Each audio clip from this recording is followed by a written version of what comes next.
పాలకొల్లు నుండి కొల్లాబత్తుల సూర్యకుమార్ గారండి. సాహిత్యం పట్ల ఎంతో ఆసక్తి ఉన్న సూర్యకుమార్ గారు, కొల్లాబత్తుల సూర్యకుమార్ గారు పాలకొల్లు నుండి మీరు తమ కథను వినిపిస్తారు. సార్ నమస్తే అన్మ్యూట్ మేడం. చేస్తారు. నమస్తే మేడం, వినపడుతుందండి? వినపడుతుంది సార్. నా పేరు కొల్లాబత్తుల సూర్యకుమార్. శీర్షిక దొంగ చేతికి తాళాలు. అనగనగా ఒక అడవి. ఆ అడవిలో ఒక కుందేలు పిల్ల త్రోవ తప్పి తిరుగుతూ తిరుగుతూ ఆ అడవికి మహారాజైన సింహం గుహలోకి వెళ్ళింది. ఆ సమయంలో సింహం నిద్రపోతుంది. సింహం జూలు కుందేలు పిల్లకి తెగ నచ్చేసింది. వెంటనే ఆ కుందేలు పిల్ల నిద్రపోతున్న సింహం జూలు పట్టుకుని ఆడుతూ ఆడుతూ సింహం పైకెక్కి జూలు పట్టుకుని ఆడుకోవడం ప్రారంభించింది. సింహానికి మెలకు వచ్చి చూసింది. నిద్రాభంగం గావించిన కుందేలు పిల్లని చంపేయాలన్నంత కోపం వచ్చింది. అంతలోనే నిగ్రహించుకుని, చిన్నపిల్ల, దీనికేం తెలుస్తుంది పాపం అని కోపాన్ని తమాయించుకుంది. కుందేలు పిల్లని దగ్గరికి తీసుకుని వివరాలు తెలుసుకుంది. సింహానికి జాలేసింది. ఎలాగైనా కుందేలు పిల్లని వాళ్ళ అమ్మ దగ్గరకు చేర్చాలనుకుంది.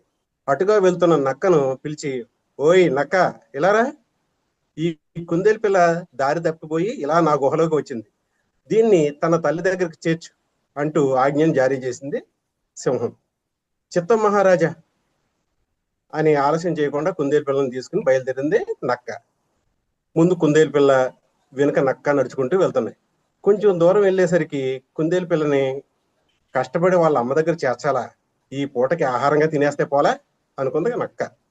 వెంటనే 4 అంగల్లో కుందేలు పిల్లని చేరి వీపుపై చేయి వేసింది. ఆ క్షణంలోనే మాట తప్పితే సింహం విధించే శిక్ష గుర్తొచ్చింది. ఒళ్ళంతా చెమటలు పట్టాయి.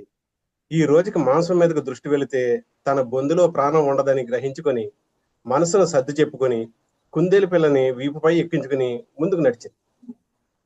అడవి మధ్యలోకి వెళ్ళేసరికి గాండ్రిస్తూ ఒక పెద్ద పులి వచ్చి కుందేలు పిల్లపై పంజా విసరబోయింది. తెలివిగా నక్క కుందేలు పిల్లని తప్పించింది. పులిమామ, నేను మృగరాజుకు అప్పగించిన పని మీద వెళ్తున్నాను. నీవు ఈ కుందేలు పిల్లని చంపి తినేస్తే ఆ నింద నాపైకి వస్తుంది. సింహం నన్ను చంపేస్తుందని కుందేలు పిల్లని వదిలిపెడితే నేను కుందేలు పిల్లని తన తల్లి దగ్గరికి చేర్చి నేను మా మృగరాజైన సింహానికి కనిపించిన తరువాత నీ వద్దకు వస్తాను. అప్పుడు నీవు నన్ను చంపి తిందువు గాని అని నక్క పులిని బ్రతిమాలింది. పులి బిగ్గరగా నవ్వి, తెలివిగా దొంగ చేతికి తాళాలు ఇవ్వడం అంటే ఇదే. మీ మృగరాజు కుందేలు పిల్లని తెలివిగా ఇంటికి చేర్చే ఆలోచన బాగా చేసింది అని కుందేలు పిల్లతో పాటు నక్కను కూడా విడిచిపెడుతూ కుందేలు పిల్లని తల్లి దగ్గరకు చేర్చి, మీ మృగరాజుకి కనిపించి, నాకు ఆహారంగా రావాల్సిన అవసరం లేదు. నీవు నిజాయితీతో నిర్వహిస్తున్న విధి నిర్వహణ నాకు బాగా నచ్చింది. నేటి నుంచి మా పులి జాతి నీకు ఏ హాని తెలపట్టదని నేను నీకు హామీ ఇస్తున్నాను అంది పులి. నక్క పులికి ధన్యవాదాలు తెలిపి సంతోషంగా ముందుకు కదిలి కుందేలు పిల్లను తల్లి దగ్గర చేర్చి మృగరాజుకి కనిపించి తన నిజాయితీని చాటుకుంది. నిజాయితీగా ఉంటే ఎంతటి మేలు జరుగుతాయో తెలుసుకున్న నక్క నాటి నుండి నక్క జిత్తులు మాని నిజాయితీతో పనులు చేయడం నేర్చుకుంది.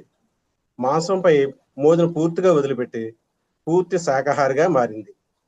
నక్క జాతికి ఆదర్శంగా నిలిచింది. నమస్కారం అండి. ధన్యవాదాలు సార్.